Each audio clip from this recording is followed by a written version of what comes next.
오늘 낮에 청년부들하고 예배 드리면서요, 터키 얘기를 좀 했는데요. 터키는 지금 이름이 바뀌어갖고 뭐 튀르기예라고 하더라고요.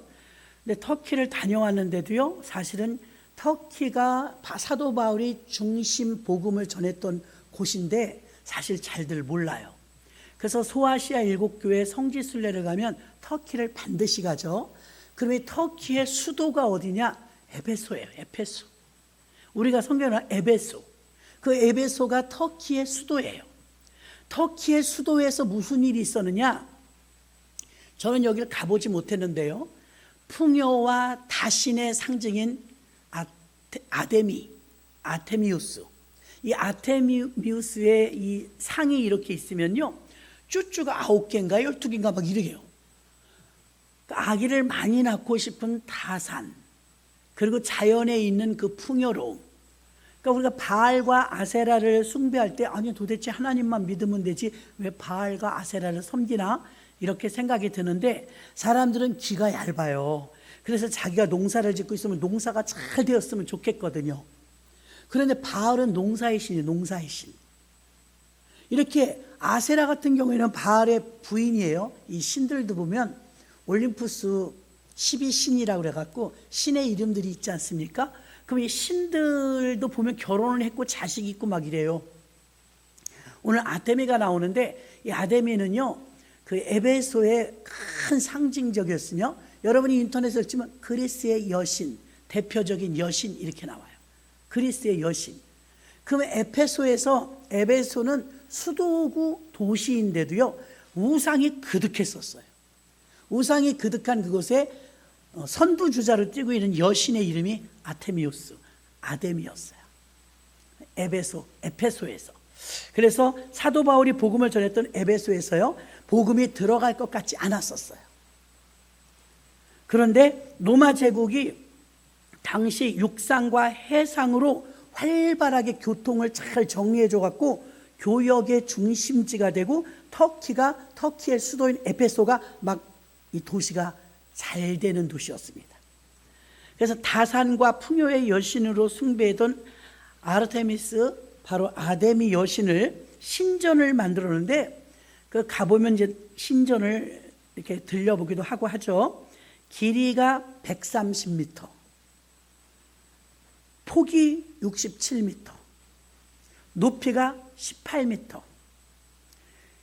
18m, 사람이 보통 2m 미만이니까요. 사람이 한 10명이 서 있는 것 정도의 큰 신상을 만들어 놓은 거예요.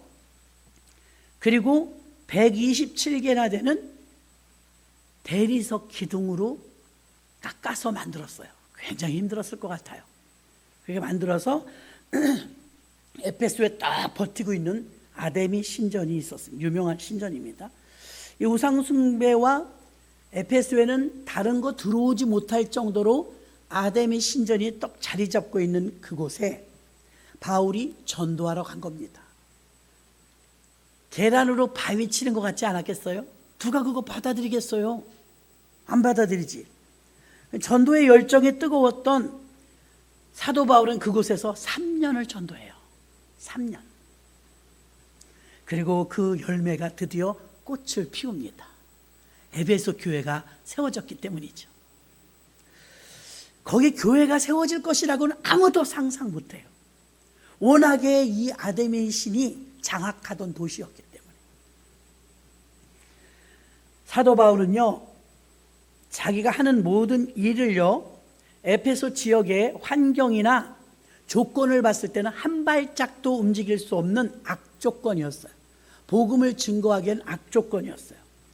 사람들이 복음을 받아들일 수 있는 시대가 아니었습니다. 그 쉽지 않은 이 전도의 길을 바로 바울이 가게 되죠. 우리가 전도하려고 보면 저 사람은 착해, 전도해봐야지, 조금 여러분이 만만해야 가서 대화도 해보고 전도하려고 하잖아요. 완하게 완강한 사람은 어때요? 안 돼, 저 사람은. 이렇게 생각하는데, 유대인들인 베드로와 다른 제자들은 조금 그런 기운이 있지만 바울이 참 저돌적이에요. 바울은요, 아그리빠 왕 앞에서도, 가이사 왕 앞에서도, 총독 앞에서도 거침없이 복음을 증거했어요. 대단한 겁니다. 그러니까 이방인의 선도주자인 선교사로 하나님이 발탁하신 것 같아요. 이 담대함, 이 용감함, 이 자신만만함. 사람들은 성격이 다 있어요. 이번에 광주에 박 목사님과 같이 가서 식사도 같이 하고 1박 2일 이렇게 다녀오는데, 이제 함께 강사님으로 오셨던 목사님들이 이렇게 계시잖아요. 근데 성격들에 대한 이야기 이렇게 조금 나오는데, 그래도 복음 전하는 사람들은 이렇게 나서서 복음을 전하고 조금 용감하다고 말할 수도 있고 당돌하다고 말할 수도 있지만, 앞에 척척 나서는 게 거리낌이 없어야 되지 않냐. 나쁘게 말하면 설치는 것 같은데 사실은 이렇게 앞장서서 나가는 사람들이 있어야 일할 수가 있지 않냐 그랬더니, 그렇죠. 그런 사람들이 있는가 하면, 대화를 끝내고 박 목사님은 나는 나서는 게 힘들어요. 나서는 게 힘들어. 난 나서서 이렇게 막 사람들 앞에서 하는 게 그게 싫대. 전도는 잘 하시는데 대내외적으로 나갔을 때 나서는 게 좀 주저된대요. 성향이 사람마다 다르다는 걸 말해요. 그래서 바울은 성향으로 봤을 때 거침이 없는 거예요. 왕 앞에 가든 총독 앞에 가든, 이게 지금 워낙에 이 아데미 신전이 그득해서 거기는 그리스 신화가 탄생한 곳인데 거기 가서 복음을 증거할 수 있을 것이라고 누구도 생각 못할 거예요. 근데 당돌하고 용감한 바울은 거침없이 에베소에 가서 복음을 증거한 줄로 믿습니다. 근데 하나님은 이 성향도 쓰시더라 이거예요. 성향도. 마태복음 28장 20절에 보니까 내가 너희에게 분부한 모든 것을 가르쳐 지키게 하라. 볼지어다 내가 세상 끝날까지 너희와 항상 함께 있으리라 하시니라. 아멘. 세상 끝날까지 하나님이 함께 하실 거니까 복음을 가르치고 지키게 하라. 이게 어느 지역은 되고 어느 지역은 안 된다 이런 항목이 없어요. 어디든 가서 복음을 증거하라고 하셨기 때문에, 여러분들이 오늘도 전도부가 전도를 했죠. 전도부가 전도부 전도팀이라고 하면서 뭐 이렇게 여가를 즐기면서 끼리끼리 마음에 맞아서 뭐 이렇게 그러는 게 아니죠. 그러지 않고 전도팀은 어때요? 나가서 정해진 지역을 그냥 소리 없이 뭐 내가 여기 싫다 좋다 내가 좋아하는 곳만 간다 그게 아니라, 영혼을 살리려는 일념 하나 가지고 얼굴도 모르는 사람들의 집과 알지도 못하는 사람들에게 다가가서 말을 먼저 건넨다는 건, 이 성향도 담대하지 않으면 못해요. 그 전에 여러분 우스갯소리로 했지만, 어느 사모님하고 전도팀이 돼서 2명이 갔는데 배를 딱 띵동 띵동 하고서 안녕하세요 요압 충원 순복음께서 나왔습니다 해야 되는데, 이 새로 나온 처음 나온 사람이 막 떨려. 너무나 떨리는 거예요. 그래가지고 큰일 났다. 담대함이 없어가지고 어떻게 하면 좋지. 근데 띵동 했는데 제발 사람 없어라, 제발 사람 없어라 이랬다잖아요. 전도하러 갔으면 사람이 있어야 되잖아요. 네, 사람이 없었으면 좋겠다. 사람이 없어라 그래. 누구세요? 하고 문을 열어줘서 기절했다잖아요. 우스갯소리이긴 하지만 그만큼 우리가 담력이 약하다는 거죠. 예, 일반 장사를 하는 사람도 띵동띵동하고 담대히 하는데, 우리는 그런 영업을 하는 것이 아님에도 불구하고 복음을 증거하는 게 기쁜 소식, 그 굿뉴스가 기쁜 소식이잖아요. 기쁜 소식을 전하러 가는 건데도 담대함이 없을 때는 주저주저하게 된다 이 말입니다. 우리 전도는요, 자기의 힘과 자기의 능력을 전하는 것이 아닙니다. 그래서 전도할 때 특별히 성령님의 도우심이 있어야 될 줄로 믿습니다. 전도는 그럼 난 성향이 그래서 못하겠는데 왜 나에게 전도하라고 할까? 전도는요, 우리 모든 믿는 자에게 원하신 하나님의 뜻이에요. 어떤 사람은 전도부니까 하고 난 전도부가 아니니까 안 하고가 아니라, 이 전도는 우리 공통사항 모두에게 주어진 과업인 줄로 믿습니다. 그래서 전도를 어떻게 하면 할 수 있을까? 첫째는요, 성령님이 함께 하셔야 할 수가 있습니다. 성령님. 예수 그리스도를 믿음으로 영원한 생명을 얻게 될 것이라는 이 소식을 전하는데, 바울이 에베소에서 겪어야 됐던 것은 좋은 일을 하고 복음을 전하면 칭찬을 받고 밥을 사주고 커피를 사주는 게 아니라요, 감옥을 가게 됐어요. 감옥. 칭찬과 격려를 받는 게 아니라 3장 1절에 보면 감옥에 가게 됐더라 이거였어요. 그리고 거기서 더 나가서 환난과 결박이 올 줄 알고 예루살렘에 또 전도하러 간다는 거예요. 에베소에서 이제 이분은 선교사예요. 그래서 에베소에서 복음을 증거하고 이제는 예루살렘으로 들어간다는 거. 예루살렘은 지금 상황이 좋지 않아요. 예수 믿는 사람들 막 죽이고 핍박받고 이러거든요. 그러니까 칭찬과 격려가 아니라 오히려 감옥행이 기다리고 결박과 환난이 기다리고 있어서 에베소 교회 장로님들이 가시지 말라고 이제 눈물로 권면해요. 그런데 바울이 유명한 말 24절의 말씀처럼 환난과 결박이 기다려도 나는 이 달려갈 길과 나의 사명을 감당하기 위해서 죽음이 온다 할지라도 내 생명을 조금 더 귀한 것으로 여기지 않노라. 이렇게까지 말하면서 가겠다고 하니까 결국은 보내주죠. 생명의 위협을 당하는 정도의 어려움은 혼자서 도저히 감당할 수 없는 깊은 외로움과 그리고 어떤 용기가 필요합니다. 그래서 우리는 무엇을 준비해야 되느냐? 사도 바울의 고백은요, 24절에 나오는 말씀처럼 나의 달려갈 길과 주 예수께 받은 사명, 곧 하나님의 은혜의 복음을 증거하는 일을 마치려 하면은 나의 생명을 조금 더 귀한 것으로 여기지 아니하노라. 제일 무서운 사람, 제일 담대한 사람의 특징이 뭐냐면 목숨 거는 사람이에요. 목숨 거는 사람. 아주 자기의 목을 내놨습니다. 복음을 증거하는 일에, 오늘 우리 청년들하고도 그랬습니다. 12제자를 이렇게 상고하다 보니까 제자들이 사실은 요한계시록을 쓴, 또 마리아를 끝까지 모셨던 사도 요한 빼고는 다 순교당했어요. 어린 나이나 어린 신앙은 이런 생각을 할 수가 있어요. 아니 기껏 하나님이 시키는 대로 다 했는데 복음 전하면서 목숨을 다 바칠 정도로 복음을 전해 결국은 죽은 거야? 결국은 십자가에 X자로, 또 혹은 돌 맞아서, 심하면 기름 가마솥에 집어넣고 그렇게 험하게 순교한 사람들이 있거든요. 그럼 누가 순교하겠느냐? 근데 바울과 베드로는 이제 베드로가 나이가 조금 더 많지만 나이가 그 연배가 비슷해요. 자, AD라고 약자가 있을 수 있으면 주후, BC라고 해서 주전이잖아요. 그러면 지금 신약 성경은 AD예요. 주후라는 거예요. 주후, 주님 오신 후. 그럼 역사의 주인공 되시는 예수님이 오신 이후에, 예수님이 낮에도 말씀드렸죠. 30살까지는 그냥 평범하게 사셨잖아요. 30살까지 평범하게 사신 게 AD 30년이에요. 태어나신 지 30년. 30살부터 이제 공생애를 시작하셨거든요. 그럼 AD 33년 반까지 십자가 지고 부활하시고 승천하시고 다 끝난 거예요. 근데 복음이 막 확장성을 가질 때가 언제? AD 60년경이에요. 최고조로 당할 때, 유럽이 막 성시화가 되고 할 때는 AD 한 60년, 50년, 60년경이니까 예수님이 승천하시고 나서도 20, 30년이 지나고 복음이 확산, 불꽃이 튀었다는 거예요. 자, 그럼 보세요. 여러분도 찾아보기 쉽지만 베드로나 바울이나 언제 죽었나를 알려면 베드로는 베드로전서 가면 맨 앞에 나오고, 바울은 13권이나 썼으니까 바울의 책마다 다 보면 맨 앞에 개요에 보면 이 사람이 언제 태어나서 언제 죽었는지, 언제 천국 갔는지 다 나오거든요. 연대가 나와요.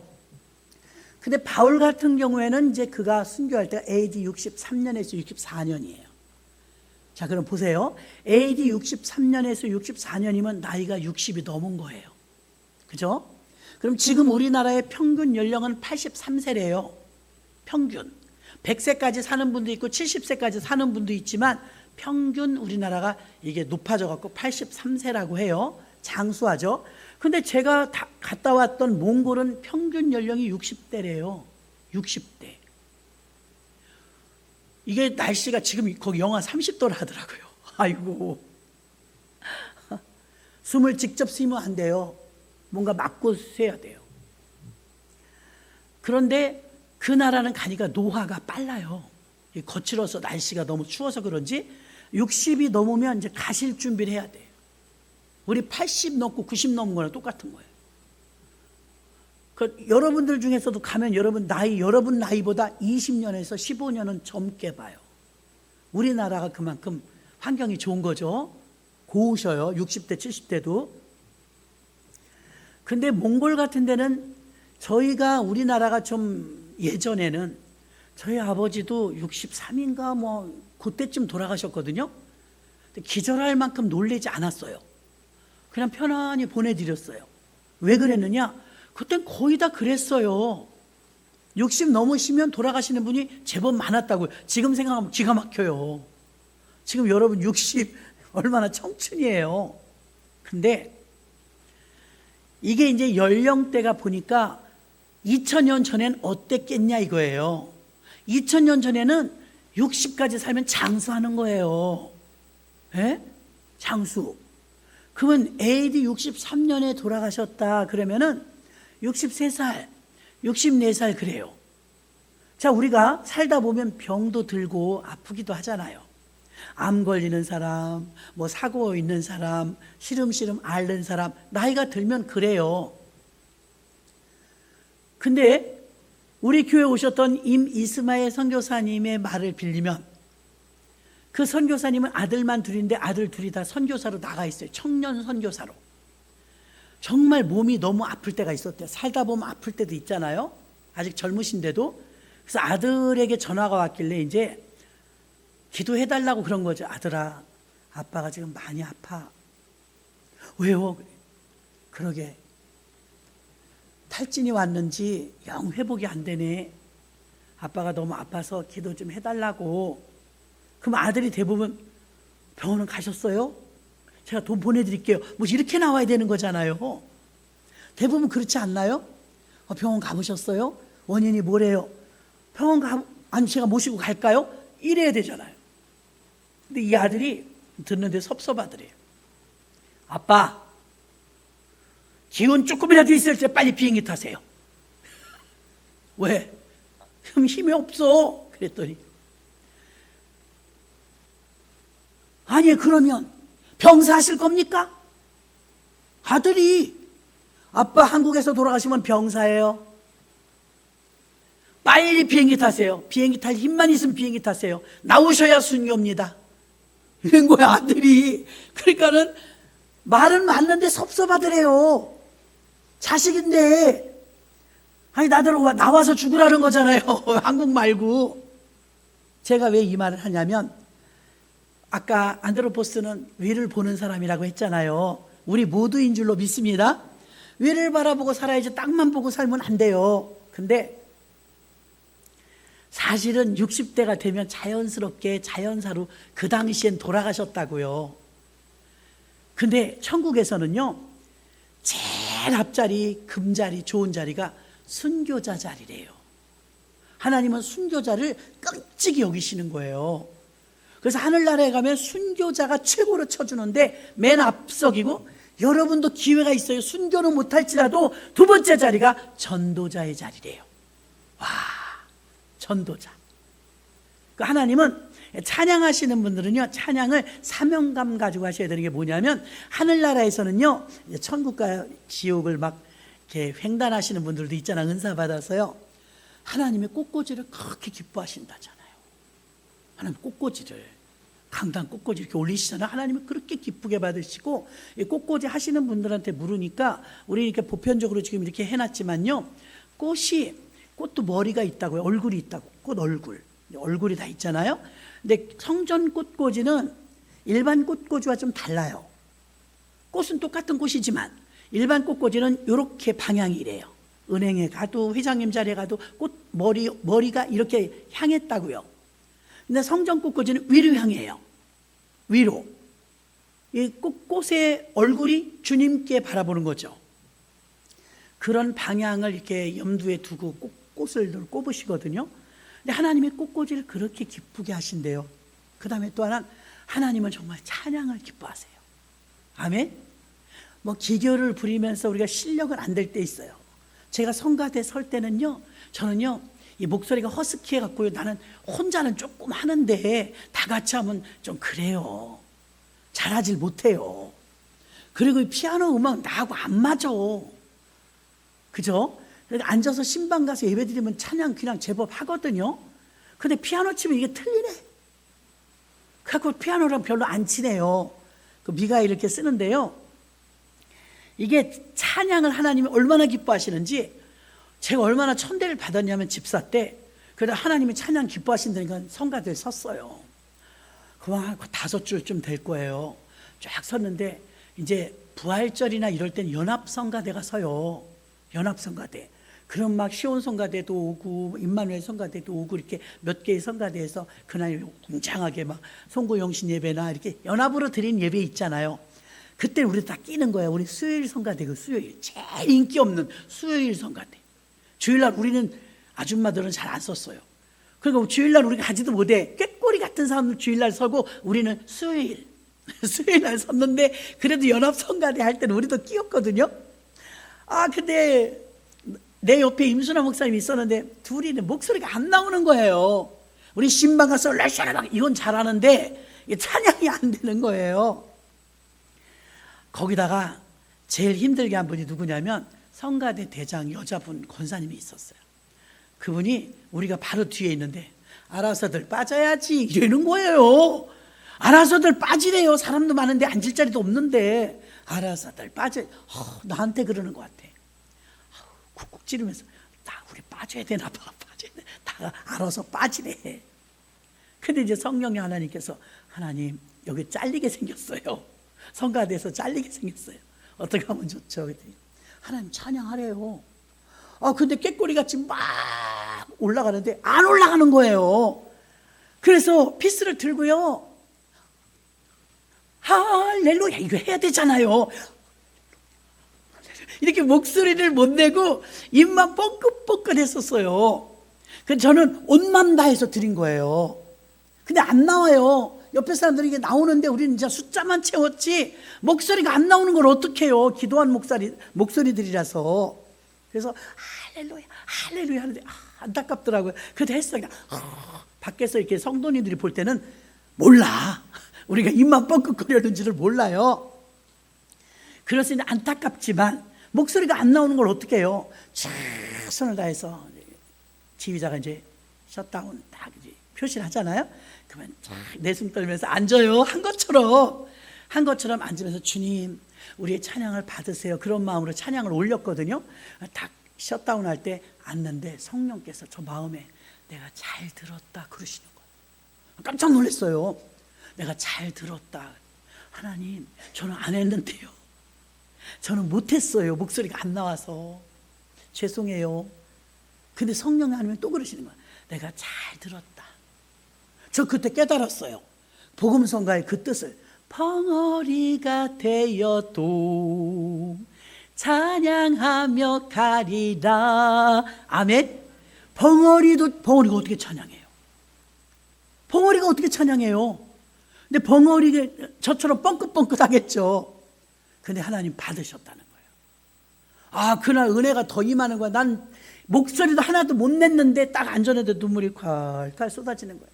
성령 하나님 감사합니다. 감사합니다. 하나님이 내가 잘 받았다 그러시는 거예요. 우리 목소리가 안 나와도 최선을 다해서 온 마음 다하여 찬양 올린 우리들을 보고 준비하죠. 일찍 와서 준비하죠. 그 연합 찬양대에 가서 막 새벽에 부활절 같은 데는 새벽 일찍 가야 돼요. 막 3시, 4시에 가야 돼요. 1시간 전부터 막 연습하잖아요. 가갖고 막 목이 아직 안 트였는데 막 연습합니다. 최선을 다해서. 그리고 우리 찬양대는요, 우리가 제일 못하니까 수요일 날로 쫓겨난 거거든요. 그런데 부흥회 같은 거 하잖아요. 다른 팀들은 주일날 잘 못 와요. 직장 다니고 이러니까. 우리는 다 아줌마들이에요. 우리는 안 빠져. 못하는데 안 빠져. 그래갖고 안 빠지니까 성가대 항상 있는데, 우리는요, 우리 팀만 성가대복을 안 사주는 거예요. 교회에서 입던 거 입으래.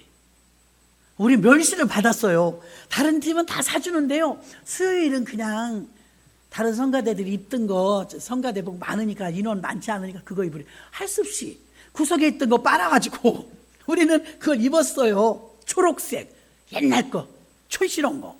그렇게 입었는데 부흥 강사님들이 항상 새벽, 낮, 저녁, 새벽, 낮, 저녁 매번 이렇게 집회를 인도하시는데, 저녁에는 성가대가 그럴듯하게 서지만 낮에는 사람들이 얼마 없으니까 우리가 가는 거예요. 목소리도 안 나온 우리들이. 그럼 우리가 딱 서잖아요. 그럼 우리는요, 전날부터 철야해. 찬양대 서기 위해서. 하나님, 우리 아시잖아요. 이거 다 같이 입만 뻥끗하면 큰일 납니다. 우리끼리 있으니까 이번에 소리가 나와야 되는. 우리 지휘자가 정말 은혜스러운 분이었어요. 지금은 권사님이에요. 그때 집사님. 울면서 지휘를 해. 은혜가 충만해서. 자기가 반주하면서 울면서 막 우리를 가르쳐요. 얼마나 주님을 사랑하는지 몰라. 그 지휘자가 집사님들 우리 할 수 있어요. 떨리지만 김홍도 목사님이 오시는데, 우리가 성가대를 서는데, 그 큰 교회에서 왔는데, 우리 그렇지만 쫄지 마세요. 우리도 하나님께 영광 돌리고 막 격려를 해줘요, 지휘자가. 그러면 이제 그래도 그렇지, 우린 너무 실력이 딸리잖아. 진짜 실력은 안 돼요. 그럼 기도하면서, 그러면 우리가 부족하니까 기도합시다. 그러니까 전날부터 막 기도, 하나님 내일 낮에도 우리가 서야 되고 모레 낮에도 우리가 서야 되는데 우리는 정말 큰일 났어요. 사람도 얼마 안 되고 어떻게 하면 좋아요. 막 기도하면서 성가대를 쓰면, 여러분 놀라지 마세요. 저녁에 우리가 보면 기라성 같아. 청년들, 청춘 남녀가 막 쫙 세팅돼 있으면 우리가 기가 죽어갖고 이쁘긴 이쁘다. 아이들이 서니까 이쁘긴 이쁘다. 쫙 서 있는데 거기는 정지휘자가 해줘. 정지휘자가. 우리는 그냥 우리끼리 해. 우리 집사님 중에 한 번, 그것도 전공하신 분도 아니에요. 그냥 피아노 치실 줄 아는 그 집사님이 지금 권사님, 지금까지도 저하고 새벽마다 교류를 해요. 눈망울이 막 띵그래가지고 얼마나 집중력도 좋고 은혜를 잘 받는지 몰라요. 그래갖고 그분이 우리는 우리끼리 중에서 피아노 치는 사람, 우리끼리 중에 지휘하는 사람, 우리끼리 뽑았으니까 실력은 검증이 안 돼요. 그래갖고 이제 저녁에 짜자자잔 하고 성가대 하고 나잖아요. 낮에 이제 우리 차례야. 야, 강사님은 그대로 유명한 강사님이신데 우리가 이걸 해야 되는데 큰일 났다, 목소리 안 나올까 봐. 그래갖고 기도하고 탁 일어서라 그래서 이제 이 집사님이요 벌써 울어. 지휘하기 전에 울어.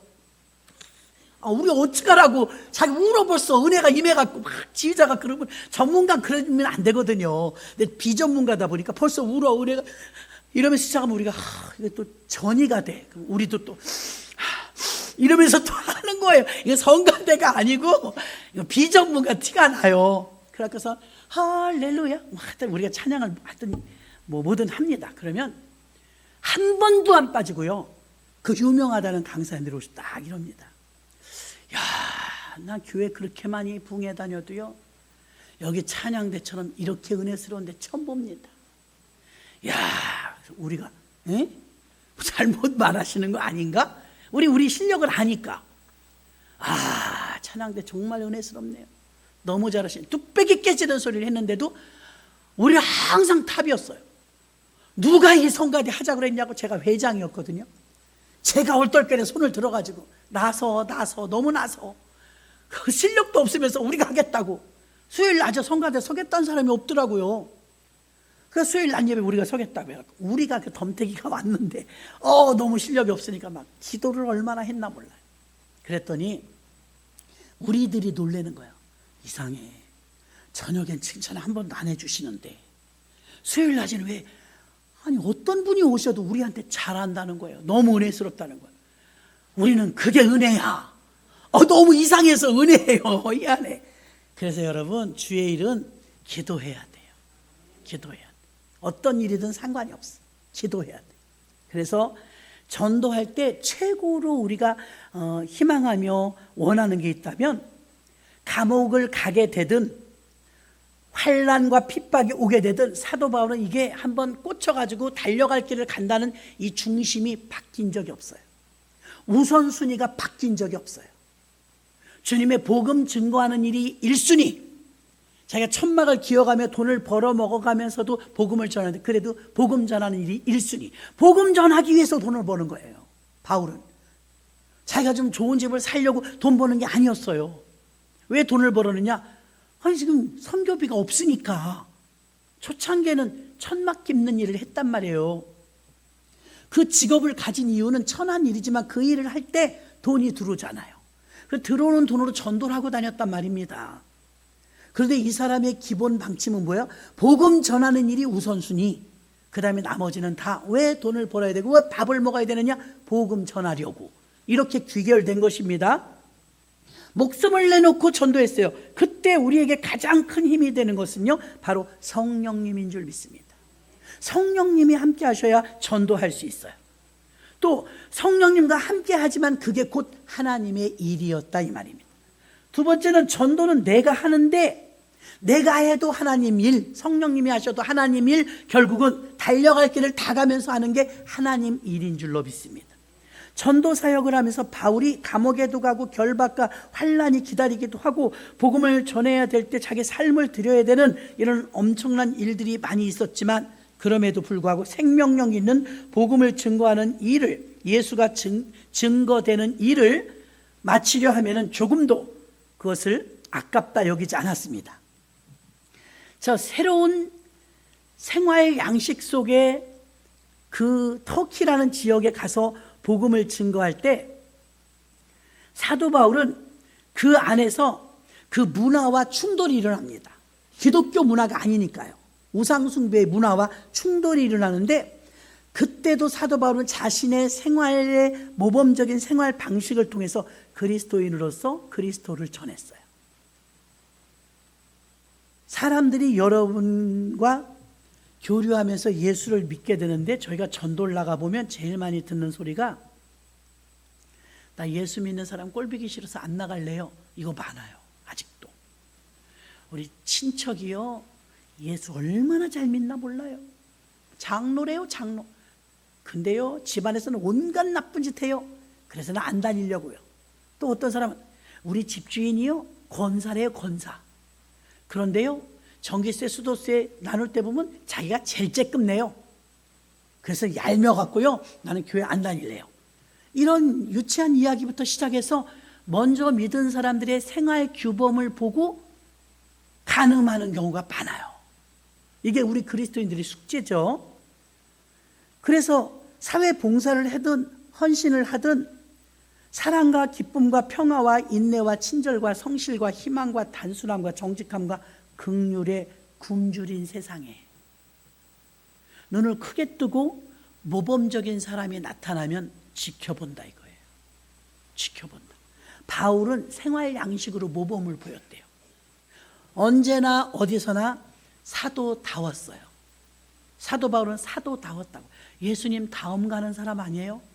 사도 바울은 정말 역사 이래로 예수님 다음 가는 사람이에요. 복음성가에 예수님처럼 바울처럼 그렇게 살 수는 없을까? 우리가 찬양하는 것처럼 바울은 정말 위대해요. 자신의 사적인 삶을 다 내려놓고 공적인 삶을 살았잖아요. 예수를 만나기 전에 그는 호화호식하며 살았습니다. 생활이 완전히 바뀌었죠. 그런데도 한번 결정한 주님을 향한 복음의 열정이 식지 않았습니다. 그래서 믿음의 본을 보여야 사도행전 20장 33절로 36절을 보겠습니다. 사도행전 20장 33절부터 우리가 합독해요. 시작. 내가 아무의 은이나 금이나 의복을 탐하지 아니하였고 너희 아는 바에 이 손으로 나와 내 동행들의 쓰는 것을 당하며 범사에 너희에게 모본을 보였으니 곧 이같이 수고하여 약한 사람들을 돕고 또 주 예수의 친히 말씀하신 바 주는 것이 받는 것보다 복이 있다 하심을 기억하여야 할지니라. 이 말을 한 후 무릎을 꿇고 저희 모든 사람과 함께 기도하니. 아멘. 사도 바울은 은이나 금이나 옷 이런 걸 탐하지 않고 또 너희에게 내가 모범을 범사에 보였다고 35절에 말하면서 35절 하반절에 주는 것이 받는 것보다 복이 있다함을 기억하라. 무슨 말이냐면 사도 바울은 생활이 자세가 나누어 주는 게 생활화가 됐다는 거예요. 나누어 주고 약한 사람들에게 모범을 보이고 주는 것을 기뻐하는 삶을 살았으며 전도함에 있어서 희생을 감수하면서까지 복음을 전도해야겠다는 강인한 의지를 보여줬기 때문에 에페소라는 엄청난 우상의 도시에서 눈여겨보는 사람이 된 거예요. 저 사람 뭐야? 예수쟁이래. 사도래. 사람이 됐네. 왜? 보니까 아무도 없는 사이에 애기 난 집에 미역 사다 주고 오더라고. 예를 들면 이런 거예요. 생활 속에서 나눠주는 삶을 살고 생활 속에서 모범을 보이는 삶을 실제로 살아냈다 이거예요. 살아냈다. 바울의 이 의식과 정신은 희생을 감수하면서까지 예수를 증거하는 일에 올인했다는 거예요. 자, 오늘날 우리가 이렇게 살면 세상 사람들도 우리를 주목하지 않을까요? 달라. 사는 게 생각도 삶도 달라. 이런 소리를 우리가 들어야 될 줄로 믿습니다. 그래서 하나님의 일은 하나님의 은혜로 한다고 바울이 고백한 거예요. 은혜로. 지나고 보니까 우리는 찬양대를 설 때 실력은 없었어요. 정말 연습 피나게 했죠. 그런데 강사님들마다 행사 때 서면 낮에 설 사람이 없어서 우리가 선 건데 찬사와 칭찬을 우리가 다 들었어요. 왜 성가대를 하느냐? 하나님이 기뻐하시니까. 우리가 찬양 드리는 걸 기뻐하시니까. 애기들이 조금 잘하니까요. 3살, 4살 너 그거 해봐. 그럼 자꾸만 찬양하는 걸 해보라고 그래. 아니 멋쩍잖아요. 갑자기 노는 애한테 너 그 찬양 율동해봐. 근데 유치원에서 재롱잔치 할 때도 자꾸 해보라고 합니다. 그럼 어른들이 볼 때는 애들 재롱잔치 하는 게 이뻐요. 그럼 하나님이 보실 때 우리는 재롱잔치 같지 않겠어요? 우리가 찬양을 온 마음 다해서 찬양하잖아요. 주님이 기쁘십니다. 영광 받으십니다. 우리가 예배의 자리에 나와서 항상 내 자리를 지키면서 예배 드리시는 여러분들 위해서 아무개 목사인 저도요, 낮에 누가 안 왔는지 다 알아요. 여러분, 오늘 나는 모르실 거야. 미안하지만 알아요. 빠지면 알아요. 근데 하나님께서 여러분이 예배 드린다고 이렇게 오셔갖고 피곤할 때도 있고 몸이 아플 때도 있잖아요. 근데 와서 예배 드리면 하나님이 기뻐하신다 이 말입니다. 우리가 무엇을 위해서 사느냐? 하나님께 영광 돌리고 기쁨 드리려고 사는 거예요. 그럼 하나님 우리 생활을, 우리 모든 삶을 책임지십니다. 그런 능력도 있으시고요. 마지막 3번째 보니까 처음에는 성령님과 더불어 하나님이 일하고요. 성령님이 함께 하셔야 됩니다. 그 다음엔 내가 하지만 사도 바울처럼 내 하는 모든 일이 주님의 일이다 이거예요. 하나님의 일을 내가 성령님과 더불어서 하고, 마지막은 기도하면서 해야 돼요. 기도 제일 중요하죠. 사도 바울은 우상으로 가득한 에베소 지역을 복음을 전할 때 에베소의 장로들과 함께 무릎을 꿇으면서 신신 부탁합니다. 장로님들께, 장로님들, 제가 이번에 광주 갔던 그 교회는요, 우리도 분발해야 되겠더라고요. 우리처럼 우리보다 몇 달 빠른 24년 됐더라고요. 오래된 건 아니에요. 24년 된 교회인데 장로님들이 교회가 많이 성장해서 15분이 계시더라고요. 15분의 장로님들이 계신데 장로님들 단톡방이 있대요. 그 단톡방에서 장로님들이 막 성경 읽기 경쟁이 일어난 거예요. 그래서 올해 2025년은 최하 10독 하십시다 그랬는데 지금 제일 조금 읽은 분이 13독 했대요. 한 달 남았는데도 13독. 부끄럽더라고요. 그 중에 이제 회장님이 되시는 그 장로님은요, 박사님이신데요. 이분은 성경을 얼마나 많이 다독했는지 성경을 펼쳐놓고 이렇게 하면 다 읽었어. 왜 다 읽느냐? 속독처럼 그게 습득이 된 거예요. 너무 성경을 많이 읽어갖고요. 이분 손도 없어요. 의수로 쿡쿡 컴퓨터 이렇게 눌러가면 넘기는데요. 야, 노란 줄 빨간 줄 성경을 막 나달나달 할 정도로 읽었더라고요. 그렇게 하는데 자기도 죽고 싶었었대. 이게 절단되고 한옥집을 직접 짓다가 절단계 손이 다 잘린 거예요. 아우 세상에 어떻게 그럴 수가 있나 몰라. 근데 이제 죽고 싶었지만 예수님을 만나게 된 거죠. 그래서 새로운 삶을 사는데, 야, 그분이 내가 살 길은 성경 읽는 것밖에 없다, 할 수 있는 게 없다. 성경을 다독하는데 엄청나게 읽는데 성경을. 그 성경을 하도 읽으니까요, 이제 눈만 이렇게 감았다 딱 뜨면 한 면이 한 번에 다 들어온대. 한 면이. 야, 좋겠던데요. 한 면이 한 번에 다 들어오면. 너무너무 많이 읽으니까 하나님이 그쪽으로 열어주셔갖고요. 엄청나게 책도 많이 쓰시고 지금도 현역에서 교수하고 계시더라고요. 어떤 할머니가 앞을 보지 못하는 시각장애인이었대요. 할머니가 전도를 그 교회에서 그렇게 많이 한대요. 아니 여러분 생각해봐요. 앞도 보지 못하는 할머니가 어떻게 전도를 그렇게 많이 할까요? 그래서 물어본 거예요. 할머니는 어떻게 전도하세요? 그러니까 한번 따라와봐 그러더래요. 그래서 앞도 보지 못한 할머니가 어떻게 전도하나? 그러니까 할머니가 사람 많이 지나다니는 곳에서 이렇게 가서 서 있더니 여보시오 나 좀 도와줄 수 있겠수? 그러더래. 딱 보니까 시각장애인이잖아요. 길을 건너시려고 그러나?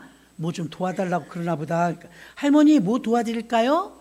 뭐 필요하세요? 한국 사람들 친절하잖아요. 할머니가 앞을 보지 못하니까 그 여보시오 지나가는 양반 나 좀 도와주시오. 그러니까 누구라도 대답을 할 거 아니야. 할머니 왜요? 뭘 도와드릴까요? 이렇게 말을 거는 사람이 있어요. 사실은 내가 보다시피 눈이 안 보여요. 그래서 말인데 이 책에 여기 빨간 줄 그어놓은데 요것 좀 읽어주실라우? 그런데 요한복음 3장 16절 그럼 이제 할머니 나 좀 들리게 또박또박 읽어줘요. 그러면 네 알겠어요. 그러면 이제 지나가는 사람 누구라도 한 줄 읽어주는 게 뭐 그렇게 어려운 일은 아니잖아요. 하나님이 세상을 이처럼 사랑하사 독생자를 주셨으니 이는 저를 믿는 자마다 멸망치 않고 영생을 얻게 하려 하심이니라. 그러면 아유 고마워요. 맞아요. 거기에요. 맞아요. 그러면서 할머니가 이제 말아요. 이게 무슨 뜻인지 알아요? 아 제가 어떻게 알아요? 몰라요. 내가 알려줄게. 할머니가 그런데 내가 알려줄게.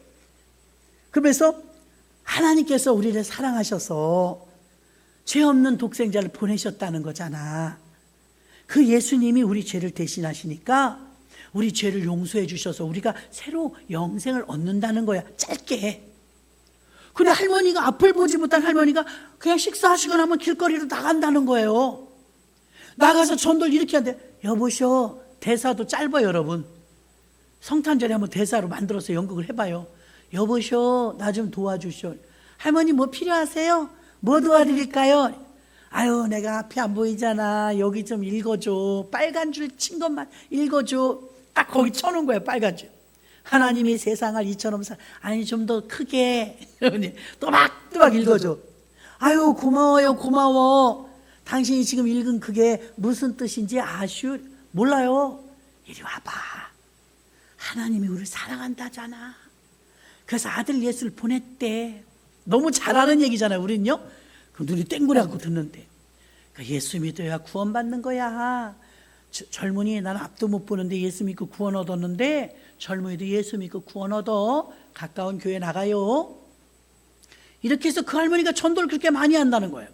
앞을 보지 못하는 장애를 응용해서 오히려 전도의 도구로 쓴다 이거예요. 그래서 할머니의 독특한 전도법을 소개하는 걸 들었습니다. 글을 읽지 못하는 사람이 앞을 보지 못하는 시각장애조차도 복음을 전하는 일에 쓰임받았어요. 그래서 우리는 기도해야 합니다. 하나님이 도와주실 걸 믿고 기도하는데 바울은 골로새서 4장 3절에 이렇게 말합니다. 또한 우리를 위하여 기도하되 하나님이 전도할 문을 우리에게 열어주사. 전도 나가기 전에 여기서 기도해야 돼요. 그리스도의 비밀을 말하게 하시기를 구하라. 이제 무슨 말을 해야 될지. 내가 이것을 인하여 매임을 당하였노라. 아멘. 여러분도 한번 합독해봐요. 시작. 또한 우리를 위하여 기도하되 하나님이 전도할 문을 우리에게 열어주사 그리스도의 비밀을 말하게 하시기를 구하라. 내가 이것을 인하여 매임을 당하였노라. 아멘. 전도는요 이렇게 팀을 이루어서 서로가 서로를 기도해주며 시너지 효과를 볼 수 있는데요. 기도하지 않으면 죄송하지만 제가 복음을 증거할 때도 마찬가지예요. 설교하는 저도요 기도하지 않으면 못해요. 자꾸 엉켜요. 한 소리 또 하고 한 소리 또 하고 뭔 말 했는지 자기도 몰라. 끝나면 은혜 없이 하면요, 성령이 충만하면요 사실은 원고 안 보고 그냥 다 돼요. 하나님이 붙잡아 주시니 거미에게서 거미줄 나오는 것처럼 줄줄줄줄줄 나오고, 벚꽃나무를 퉁 치면 벚꽃이 툭툭툭 떨어지는 것처럼 할 말이 너무 많은 거예요. 이거 생각나게 하시는 영, 성령의 도우심입니다. 그래서 전도 나갈 때 기도해야 돼. 기도하면 성령이 도와주셔요.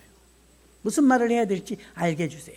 말씀을 정리하고, 여러분, 전도는 누구는 해도 되고 누구는 안 해도 되는 게 아니라 우리 모두에게 공통사안의 주님의 지상 명령입니다.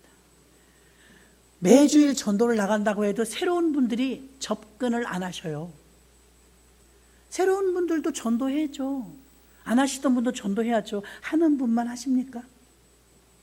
우리는 매달 전도신문을 발간해요.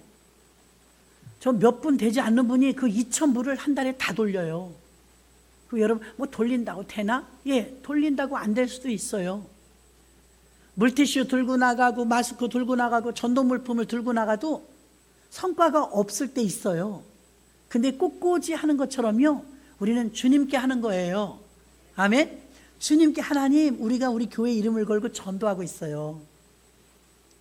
전도해야 되는데 교회가 전도 안 하면 자꾸 분열이 일어나고 시끄러워.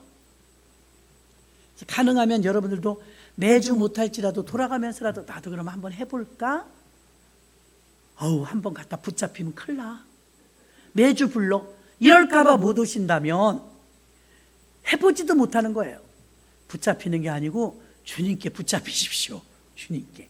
그래서 성령님이 함께 하신 하나님의 일이고, 내가 하나님의 일을 하는 일이며 기도함으로 하는 일이기 때문에 전도는 누구뿐만이 아니라 주님께 우리가 모두 해야 될 일인 줄로 믿습니다. 하나님 뜻대로 전하는 전도들이 되시고, 이 시간에 주여 일창하시고, 하나님 누구를 만나든 전도자가 되게 해주세요. 주여 일창하시고 통성으로 기도합니다.